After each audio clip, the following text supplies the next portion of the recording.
श्रीरामपूर तालुक्यामध्ये निपाणी वडगाव येथे जलजीवन मिशन योजनेचं काम सुरू आहे। सदरील योजनेचं काम चालू असताना काम केल्यानंतर निघणारा मुरुम, दगड बेकायदेशीररित्या तसेच गौण खनिज विभागाची कोणतीही पूर्व परवानगी न घेता परस्पर विक्री करत असल्याबाबतची तक्रार श्रीरामपूरचे तहसीलदार यांना देण्यात आली।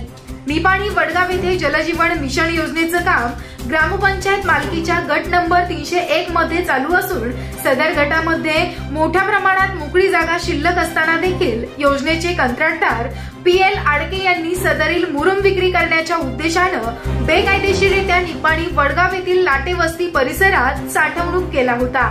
याबाबतची तक्रार श्रीरामपूर तहसील कार्यालय यांच्याकडे श्री भागचंद नवगिरे, अजित राऊत तसेच विलास जाधव यांनी केली असता याची गंभीर दखल घेऊन श्रीरामपूरचे नायब तहसीलदार श्री राजेंद्र वागचौरे यांनी तात्काळ पंचनामा करण्याचे आदेश दिले। यावेळी निपाणी वडगावचे तलाठी आणि कारेगावचे मंडल अधिकारी यांनी स्पॉट पंचनामा करून पुढील कारवाईसाठी गौण खनिज विभागाकडे पाठविण्यात आला।